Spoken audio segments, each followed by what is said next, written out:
Liberty Tamil நேயர்களுக்கு வணக்கம். இன்றைய நேர்காணலில் நாம் சந்திக்க இருப்பவர் திராவிட இயக்க சிந்தனையாளர் தோழர் திரு வல்ல பஷீர் அவர்கள். வணக்கம் தோழர். வணக்கம். குடியரசு துணைத் தலைவர் அந்த தேர்தலுக்கு வேட்பாளர்களை 2 அணிகளுமே நியமிச்சிட்டாங்க. என்டிஏ கூட்டணி சார்பில் சிபி ராதாகிருஷ்ணன், இந்தியா கூட்டணி சார்பில் சுதர்சன ரெட்டி. அவர் ஏற்கனவே இந்த தமிழ்நாடு அந்த பிரச்சாரத்தில் ஈடுபட்டார். முதல்வர்கள்லாம் சந்தித்து பேசினார்.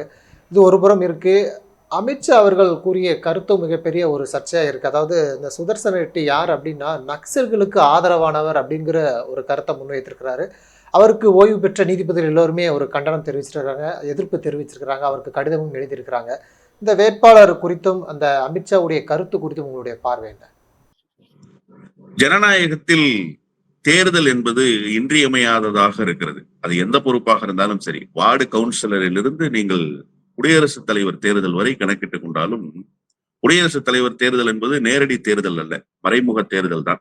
அப்படியே நீங்கள் மறைமுக தேர்தல் என்று வைத்துக் கொண்டாலுமே கூட, தேர்தல் களம் என்று வந்துவிட்டால் எதிர் தரப்பிலே ஒரு வேட்பாளரும் இன்னொரு தரப்பிலே இன்னொரு வேட்பாளரும் நின்று களம் கண்டு அவர்களில் யார் வெற்றி பெறுகிறார்களோ, எந்த பொறுப்புக்கு போட்டியிடுகிறார்களோ அந்த பொறுப்புக்கு வெற்றி பெற்றவர் வர வேண்டும்.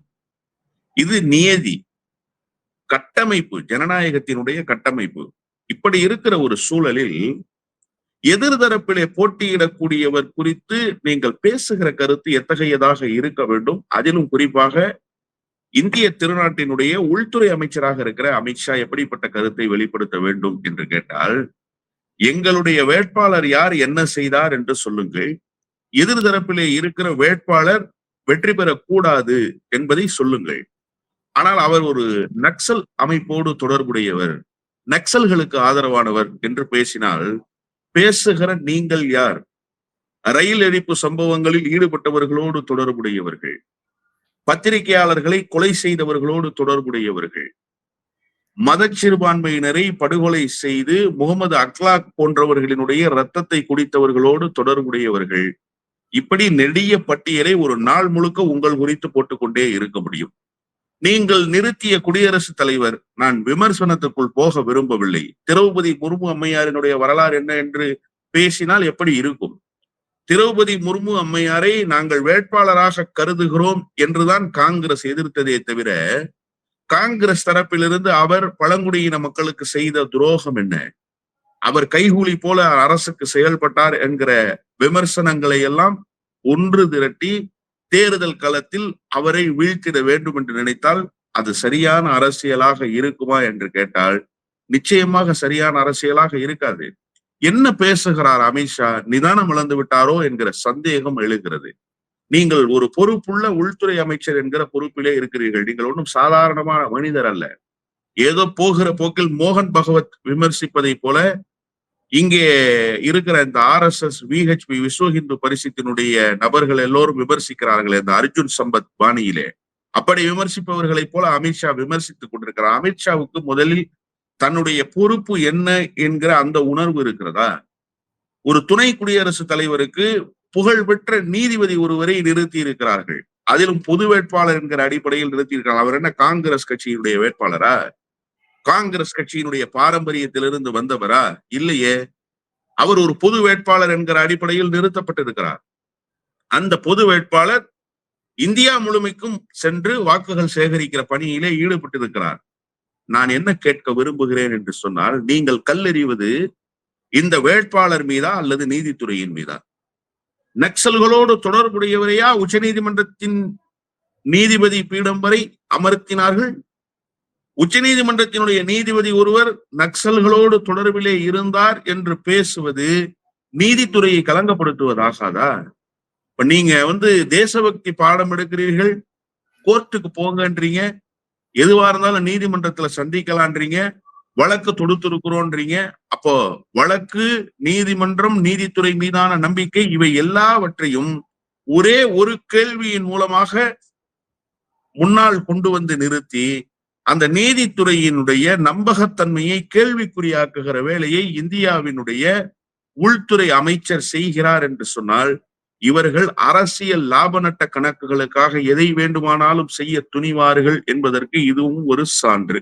சரி, போகிற போக்கில் நீங்கள் விமர்சனத்தை வச்சுட்டு போக முடியாது. எந்த நக்சல் அமைப்போடு தொடர்புல இருந்தார்?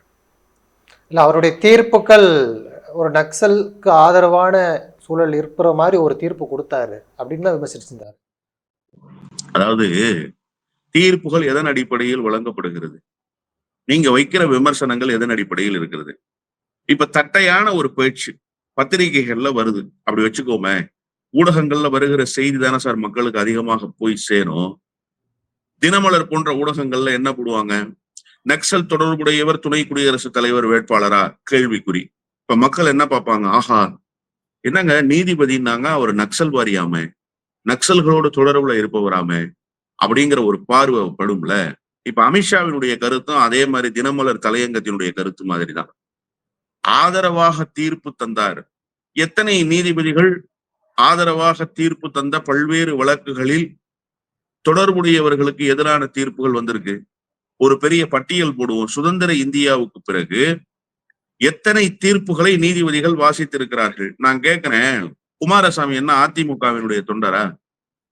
அதிமுகவினுடைய கொள்கை பரப்பு செயலாளரா? குன்ஹா தீர்ப்பை பிரேக் பண்ணார்ல சார் குமாரசாமி. குமாரசாமி தீர்ப்பின் மீது விமர்சனம் வைங்க.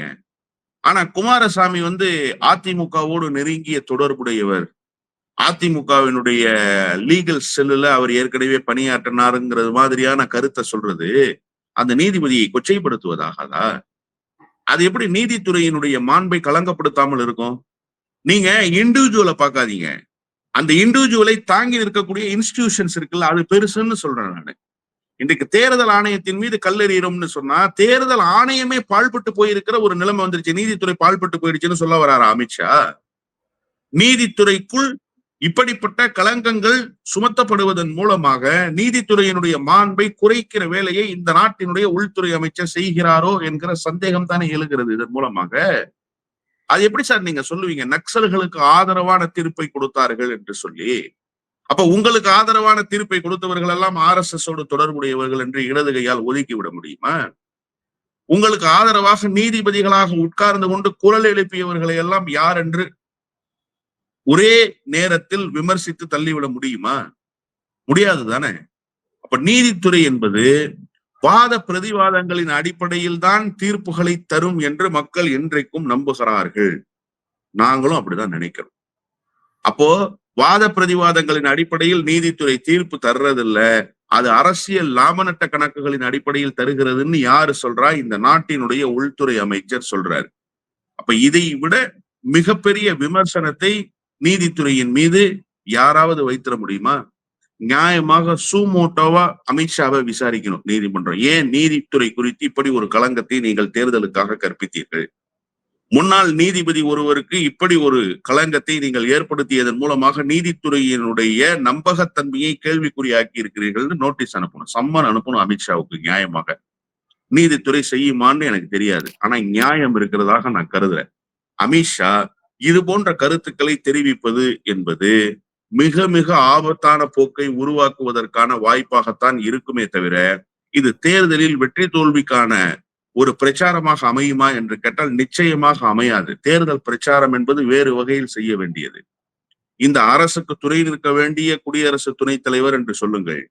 சபையை நேர்மையாக நடத்திட ஒரு சபைக்கான பேரவை தலைவர், ஏன்னா மாநிலங்களவைக்கு அவர்தான் தலைவர், அவர்தான் சேர்பர்சன் ராஜ்யசபாவுக்கு. அப்படி ஒருவரை உருவாக்கி தாருங்கள் என்று நீங்கள் கேளுங்கள். அரசியல் கட்சிகளிடம் பேசுங்கள். எதென்ன மலிவான விமர்சனம், இது கண்டிக்கத்தக்க விமர்சனம் என்றுதான் நான் பார்க்கிறேன். ஏற்கனவே இந்த வாக்கு திருட்டு சம்பந்தமாக அந்த விஷயங்கள்லாம் வெளியே வரும்பொழுது ஜெகன்மோகன் ரெட்டி ஒரு வெளிப்படையான குற்றச்சாட்டை முன் வைத்திருந்தார். அதாவது சந்திரபாபு நாயுடு ராகுல் காந்தியோட தொடர்பில் இருக்கிறாரு, பேசிக்கிட்டு இருக்கிறாருன்னு ஒரு குற்றச்சாட்டை முன் வைத்தார். இப்போ இந்த நடக்கக்கூடிய குடியரசு தேர்தல் அதற்கு ஒரு முன் உதாரணமாக பார்க்குறாங்க. அதாவது இது ஒரு எடுத்துக்காட்டாக இருக்கும். ஏன்னா வரக்கூடிய அந்த ஆட்சி கவிழ்ப்பு, ஆட்சி தாவுறது, கட்சி தாவுறது உள்ளிட்ட விஷயங்களுக்கு இந்த குடியரசுத் தலைவர் தேர்தல் ரொம்ப முக்கியமாக பார்க்கப்படுதுன்னு சொல்கிறாங்க. இங்கே இருக்கக்கூடிய காங்கிரஸ் தலைவர் கூட சந்திரபாபு நாயுடு இதற்கு இந்த குடியரசுத் தலைவருக்கு ஆதரவு கொடுக்க வேண்டும், சுதர்சன ரெட்டிக்கு ஆதரவு கொடுக்கணும்னு வெளிப்படையாக கோரிக்கையெல்லாம் வைக்கிறாங்க. இப்போ அவர்களுடைய நிலைப்பாடு எப்படி இருக்கும்னு பார்க்குறீங்க? இல்ல, உண்மையிலேயே இந்த வேட்பாளர் அறிவிப்பு என்பது ஆந்திர அரசியலுக்கு தெலுங்கானா அரசியலுக்கு வைக்கப்பட்டிருக்கிற செக்மேட்ன்னு தான் நான் புரிஞ்சுக்கிறேன். குறிப்பா சந்திரபாபு நாயுடு இப்ப என்ன செய்ய போறாருங்கிறத பொறுத்துதான். சந்திரபாபு நாயுடு ஆதரிக்க வேண்டும் என்று சொன்னால் அவர் என்டிஏ கூட்டணியிலிருந்து வெளியில் வந்ததாக பொருள் கொள்ளப்படும்.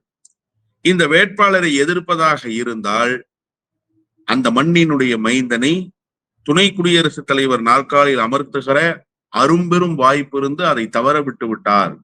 குறிப்பாக அரசியல் காரணங்களுக்காக அதை நிராகரித்தார் சந்திரபாபு நாயுடு என்கிற பெயர் வந்து சேரும். உடனே இங்க வைஸ் வெர்சாவா ஒரு கேள்வி இருக்கு.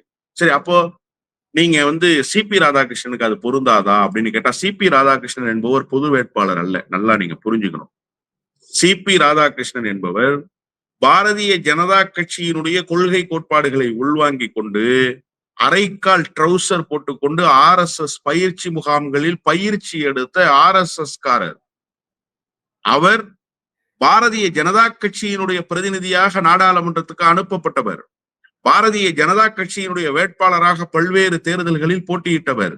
பாரதிய ஜனதா கட்சியால் பதவி உயர்வு தரப்பட்டு ஆளுநராக மாநிலங்களில் சென்று பணியாற்றியவர். என்றைக்கும் RSS பாஜகவினுடைய அமைப்புக்குள் இருந்து கொண்டு இயங்குகிற ஒரு நபராகவே வெளிப்படுகிறார் சிபி ராதாகிருஷ்ணன். ஆனால் மாண்புமிகு நீதிபதி அவர்கள் அப்படி எந்த அடையாளத்தோடாவது இயங்குகிறாரா? அவர் என்ன திராவிட முன்னேற்ற கழகத்தினுடைய அடிப்படை உறுப்பினரா? இந்தியா கூட்டணியில் அங்கம் வகிக்கிற எந்த கட்சியிலாவது அவர் தொடர்புடையவராக இருக்கிறாரா? அவர் காங்கிரஸ் கட்சியினுடைய உறுப்பினராக இருந்தாரா? காங்கிரஸ் கட்சியின் சார்பில் கடந்த தேர்தலில் எங்காவது போட்டியிட்டு இருக்கிறாரா? காங்கிரஸ் தரப்பில் அவருக்கு ஏதாவது அரசு பதவிகள் அந்தந்த மாநிலங்களில் அரசு அதிகாரத்தில் இருக்கிற அரசால் தரப்பட்டிருக்கிறதா? எந்த இடத்திலும் அப்படி ஒரு சம்பவம் இல்லை. அப்போ ஒரு காமன் கேண்டிடேட்டை இன்ட்ரோடியூஸ் பண்ணிடுச்சு இந்தியா அலைன்ஸ். அப்ப காமன் கேண்டிடேட்டை இன்ட்ரோடியூஸ் பண்ணா நீங்க நியாயமாக என்ன செய்யணும்? இப்ப ஒருவேளை ஒரு தமிழரை பொது வேட்பாளர் என்று அறிவித்து விடுவார்களே, ஆனால் அந்த பொது வேட்பாளரின் பக்கம் நிற்பதில் நியாயம் இருக்கிறது. இங்கே தமிழராக பாஜகவை சார்ந்த RSS வளர்ந்த RSS சித்தாந்தத்தில் ஊறி திளைத்த ஒருவரை வேட்பாளராக நிறுத்துறாங்க, எதிர்க்கிறோம். ஆனா நீங்க எதிர்ப்பதற்கு என்ன நியாயத்தை நீங்கள் கற்பிக்க போகிறீர்கள்? உங்கள் மண்ணிலிருந்து உங்கள் மொழி பேசுகிற, உங்கள் காற்றை சுவாசித்த, உங்களோடு உளவிய புகழ்பெற்ற நீதிபதி ஒருவர் துணை குடியரசுத் தலைவர் ஆக வேண்டிய அரும்பெரும் வாய்ப்பு. இந்த வாய்ப்பை நீங்கள் பயன்படுத்த வேண்டுமா, தவறவிட வேண்டுமா என்று கேட்டால், அந்த மண்ணின் மீது உண்மையிலேயே அக்கறை இருக்குமே ஆனால், அந்த மண்ணின் மக்களை நேசிப்பதாக சந்திரபாபு நாயுடு சொல்வதில் அறம் இருக்குமே ஆனால், அவர் இந்த வேட்பாளரை ஆதரித்தாக வேண்டிய கட்டாயம் இருக்கிறது. ஆனா நிச்சயமாக அவர் ஆதரிக்க மாட்டார் என்பதுதான் யதார்த்தமான உண்மை. காரணம் என்ன என்று கேட்டால், அவர் ஒன்றிய அமைச்சரவையில் அங்கம் வகிப்பதைத்தான் பெரிதாக கருதுவாரே தவிர, ஒன்றிய அரசோடு இணக்கமாக இருப்பதைத்தான் பெரிதாக கருதுவாரே தவிர, எந்த இடத்திலும் அவர் ஒன்றிய அரசை பகைத்துக் கொள்ள மாட்டார். என்ன சார், இஸ்லாமிய சிறுபான்மை மக்களினுடைய வாக்குகளை பெற்றுத்தான் அதிகாரத்துக்கு வந்தேன் என்று பேசியவர் இதே சந்திரபாபு தானே. வக்ஃபு சீர்திருத்த மசோதாவில் இந்த அரசு எப்படி நடந்து கொண்டது, ஜேபிசி போட்டு ஜாயிண்ட் பார்லிமெண்டரி கமிட்டி அயோக்கியத்தனமான அறிக்கையை சமர்ப்பிச்சிருச்சுன்னு ஜேபிசியில இருந்த கமிட்டி மெம்பர்ஸ் பகிரங்க குற்றச்சாட்டை வைக்கிறாங்க. வாய் திறக்கலையே. சந்திரபாபு நாயுடுவினுடைய குரல் எப்படிப்பட்ட குரலாக இருந்தது? நான் சிறுபான்மை மக்களுக்கு அரணாக இருக்கிறேன் என்று தேர்தல் பிரச்சாரத்தில் பேசியவர். ரமலான் மாதத்தில் இப்தார் நிகழ்வில் பங்கேற்று உங்களோடு நான் நிற்கிறேன், எல்லா இன்ப துன்பங்களையும் நான் இருப்பேன் என்று பேசியவர். வக்ஃபு சீர்திருத்த மசோதா யாருக்கு எதிரான மசோதா? அதில் நியாயத்தின் பக்கம் நின்று இருக்க வேண்டாமா?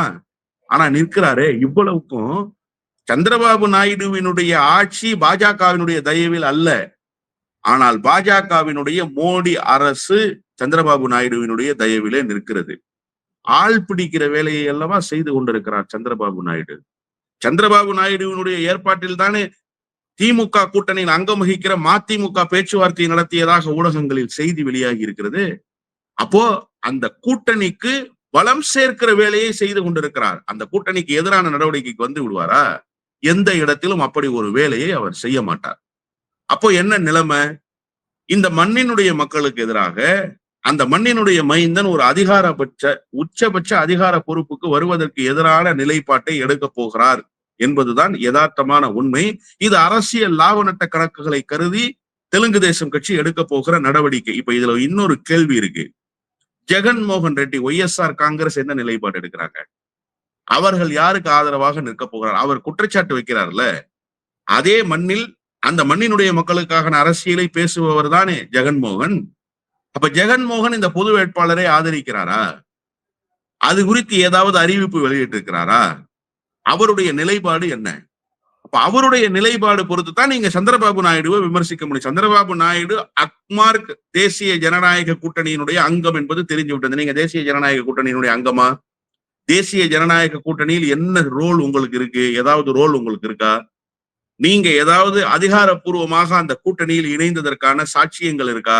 உங்களை வீழ்த்துவதற்காகத்தான், உங்கள் அரசியலை முடிவுக்கு கொண்டு வருவதற்காகத்தான் சந்திரபாபு நாயுடு அங்க போய் நிக்கிறாரு. சந்திரபாபு நாயுடுக்கு இருக்கிற பயமே ஒய்எஸ்ஆர் காங்கிரஸ் எங்க தேசிய ஜனநாயக கூட்டணிக்குள்ள போய் ஏதாவது ஒரு ரோல் பிளே பண்ணிடுவாங்களோங்கிறதுனாலதான் அங்க போய் இவர் உட்கார்ந்துட்டு இவங்க ஸ்பேஸ கொடுக்காம வச்சிருக்காரு. இப்ப இவங்க என்ன செய்ய போறாங்க? நீங்க அந்த எதிர்துருவ அரசியலை செய்து விட வேண்டும் அல்லவா? எனவே இப்போது ஒய்எஸ்ஆர் காங்கிரஸ் என்ன நிலைப்பாடு எடுக்க போகிறது என்பதுதான் குடியரசு துணைத் தலைவர் தேர்தலில் பிரதான எதிர்பார்ப்பு. மாறாக சந்திரபாபு நாயுடு என்ன செய்ய போகிறார் என்பது எதிர்பார்ப்பு அல்ல. அது என்ன செய்ய போகிறார் என்பது எல்லோருக்கும் நன்றாகவே தெரிந்த செய்திதான். எடப்பாடி பழனிசாமி அவர்கள் தொடர்ந்து சுற்றுப்பயணத்தில் இருக்கிறாரு. ஏற்கனவே அவர் சுற்றுப்பயணத்தின் போது ஒரு ஆம்புலன்ஸ் வந்துச்சு. திமுக தொடர்ச்சியாக இந்த அரசாங்கம் என்னுடைய பேச்சுக்கு இடையூறாக ஆம்புலன்ஸ் அனுப்புகிறாங்க, அடுத்த முறை வந்தால் அந்த டிரைவரே அந்த ஆம்புலன்ஸ் அனுப்புவோம், அடித்து நொறுக்குவோம், இது போன்ற பேச்செல்லாம் இருந்துச்சு. நேற்று ஒரு ஆம்புலன்ஸ் வந்துச்சு. அந்த ஆம்புலன்ஸை அதிமுகவினர் அடிக்கிறாங்க, அந்த ஆம்புலன்ஸ் டிரைவரை தாக்குறாங்க, அவர் மருத்துவமனையில் அனுமதிக்கப்பட்டிருக்கிறாரு. இந்த நிகழ்வை எப்படி பார்க்குறீங்க? எடப்பாடி பழனிசாமிக்கு அடிப்படை அறிவு என்பது கிஞ்சித்தும் இல்லாத ஒரு முட்டாளாக இருக்கிறார் எடப்பாடி பழனிசாமி என்பதற்கு இது உதாரணம். சாலைகள் அமைக்கப்பட்டு, சாலைகள் மக்களுக்காக அர்ப்பணிக்கப்பட்டது போக்குவரத்துக்காகவா, தேர்தல் பிரச்சாரத்துக்காகவா? ரோடு போட்டது எடப்பாடி பழனிசாமி மாதிரியான தலைவர்கள் வந்து பேசுவாங்கன்னு போட்ட மேடையா?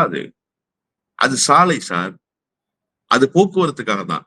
போக்குவரத்து இடையூறை ஏற்படுத்தி, போக்குவரத்து நெரிசலை உருவாக்கி, ஏன் எத்தனையோ திடல்கள் இருக்கிறது, அங்கே சென்று பொதுக்கூட்டங்கள் பேசிக்கொள்ள வேண்டியது தானே. அப்ப இதுக்கு முன்னாடி எந்த தலைவரும் பேசலையானா? இதுக்கு முன்னாடி எந்த தலைவரும் ஆம்புலன்ஸை மறிக்கல. இந்தியாவிலேயே முதல் முறையா ஒரு கொடுங்கோன்மை மனதில் தோய்ந்திருக்கிற ஒரு மனிதராக எடப்பாடி பழனிசாமி வெளிப்படுற. யாராவது சொல்லுவாங்களா சார்? சாலையில ஆம்புலன்ஸினுடைய சத்தம் கேட்டால் கதறி துடிப்பவர்கள் தான் இந்தியாவில் நிரம்பி இருக்கிறார்கள். நான் தமிழ்நாடுன்னு சொல்ல மாட்டேன், இந்தியாவை சொல்றேன். இந்தியாவுக்குள் நிரம்பி இருக்கிறார்கள். அதிலும் குறிப்பா தமிழ்நாட்டினுடைய பிரதான சாலைகள்ல ஆம்புலன்ஸினுடைய சைரன் ஒலி கேட்டால் ஆங்காங்கே இருக்கக்கூடியவர்கள், சாலையை பயன்படுத்துகிறவர்கள் விலகி நிற்பாங்க சார், வழி கொடுத்து. அதைத்தான் நீங்கள் இதுவரை பார்த்திருக்கிறீர்கள். முதல் முறையாக தமிழ்நாட்டில் இருந்து கொண்டு ஒரு மனிதன் ஆம்புலன்ஸுக்கு வழி விடாத, ஆம்புலன்ஸ்காரன் வந்து அடிச்சு விரட்டுன்னு சொல்லக்கூடிய ஒரு தலைவர். மனிதாபிமானம் என்கிற ஒன்று இருக்கிறதா அந்த மனிதனுக்கு? அந்த பழைய ஆம்புலன்ஸ் அடிச்சு விரட்டுறதுக்கு முயற்சி பண்ணாங்க. அடிக்காதுன்னு இவர் சொன்னார்ல, அதுக்கு என்ன பொருள்னா அடின்னு பொருள். அந்த ஆம்புலன்ஸ் டிரைவர் மறாவது நாள் சொல்றாரு, விபத்துக்குள்ளாகி இருந்த ஒருவரை அழைத்து மருத்துவமனையில் சேர்ப்பதற்காக என்னை அழைத்தார்கள். நான் போய் அந்த பேஷண்ட்டை எடுத்துட்டு போய் ஹாஸ்பிட்டல்ல அட்மிட் பண்ணணும். ஹாஸ்பிட்டலுக்கு அட்மிட் பண்றதுக்கு அந்த பேஷண்ட்டை எடுக்கிறதுக்காக நான் போனேன். எம்டி ஆம்புலன்ஸ் தான், ஆனா நான் பிக்கப் பண்ண போனது ஒரு பேஷண்ட்னு சொல்றாரு. இதற்கு என்ன பதில் சொல்ல போகிறார்? நான் என்ன கேட்கிறேன்னா சார், ஆம்புலன்ஸ் உண்மையிலேயே பேஷண்ட்டை ஏத்தவே போலயே அந்த சாலையில இப்ப நீங்க வந்து பேசுகிற சாலையில போக கூடாதா? அப்படி ஏதாவது சட்டம் இருக்கிறதா? நீங்கள் பேசினால் சப்த நாடியும் அடங்கி இருக்க வேண்டும்னு ஏதாவது சட்டம் இருக்கா? இல்ல, ஒரு முறை இருமுறைன்னா பரவாயில்ல, 35 முறைக்கு மேல 30 முறைக்கு மேலங்கிறாரு. சாலை விபத்து நடந்திருக்கும், நோயாளிகள் பாதிக்கப்பட்டிருப்பாங்க. எடப்பாடி பழனிசாமி வராரு, சுற்று வட்டாரத்துல 10 கிலோமீட்டருக்கு யாருக்கும் நோய் வாய்ப்பட்டிருந்தா வாயை திறக்காதீங்கன்னு சொல்லி வாய்ப்பூட்டு சட்டம் போட்டுருக்குமா?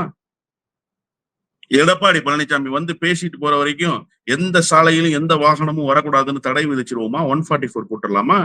என்ன சார் நியாயம் இது? என்ன நியாயம் இது? எத்தனை காணொளி காட்சிகள்! முதலமைச்சராக இருக்கிற மு.க. ஸ்டாலின் பேசுகிற பிரச்சார கூட்டம், ஆம்புலன்ஸுக்கு வழி விட்டுருப்பா, ஆம்புலன்ஸுக்கு வழி விடு, ஒதுங்கி நில்லு, இப்படி பேசுகிற தலைவராக அவர் வெளிப்பட்டு இருக்கிறார். உதயநிதி ஸ்டாலின் பேசுகிற கூட்டம், எல்லா தலைவர்களும், நான் திமுகவுக்கு மட்டும் இந்த கிரெடிட்டை கொடுக்க விரும்பல, எத்தனை தலைவர்கள் தமிழ்நாட்டில் நீங்கள் எடுத்துக்கொண்டாலும் அத்தனை தலைவர்கள் ஆம்புலன்ஸுக்கு வழிவிடுன்னு சொல்லக்கூடிய ஒரு நிலைமை. அதுதானே சார் மனிதநேயம், அதுதானே சார் மானுட பண்பு. ஆனால் மனிதநேயமற்ற ஒரு மனிதனாக, ஈவு இரக்கம் இல்லாத ஒரு மிருகத்தனம் வாய்ந்திருக்கிற மிருகம் கூட ஏதாவது ஒரு தாட்சண்யம் பார்க்கும் சார். அது கூட இல்லாத மனிதராக எடப்பாடி பழனிசாமி வெளிப்படுகிறாரு. என்ன சார் உங்களுக்கு நோக்கம்? நீங்கள் யாருக்கான அரசியலை செய்கிறீர்கள்? இந்த மக்களுக்கான அரசியலைத்தான் செய்கிறீர்களா? இல்ல வேறு நோக்கம் இருக்கிறதா உங்களுக்கு? பாரதிய ஜனதா கட்சியோடு கூட்டு வைத்திருக்கிற பாரதிய ஜனதா கட்சி கூட பேசாத கருத்தை நீங்கள் பேசுகிறீர்களே. அவன் கூட சொல்லலையே ஆம்புலன்ஸ் ரோட்ல போகாதன்னு. மனித குலத்துக்கு எதிரான அரசியலை செய்துகிற பாஜக கூட பேச துணியாததை எடப்பாடி பழனிசாமி பேசுகிறார். எடப்பாடி பழனிசாமியினுடைய இந்த பேச்சுக்கு மக்கள் தேர்தலில் தகுந்த பதிலடி கொடுப்பார்கள். அதிமுக என்கிற மக்கள் பேரியக்கத்தை படுகொலியில் தள்ளிய எடப்பாடி பழனிசாமி தமிழ்நாட்டு மக்களினுடைய விரோதியாக மாறிக்கொண்டிருக்கிறார் என்பதற்கான சான்றுகள் தான் இத்தகைய பேச்சுக்கள். நன்றி தோழர். நிறைய தகவல்களை நேயர்களுக்கு சொல்லியிருக்கீங்க. உங்களுடைய நேரத்துக்கு மிக்க நன்றி.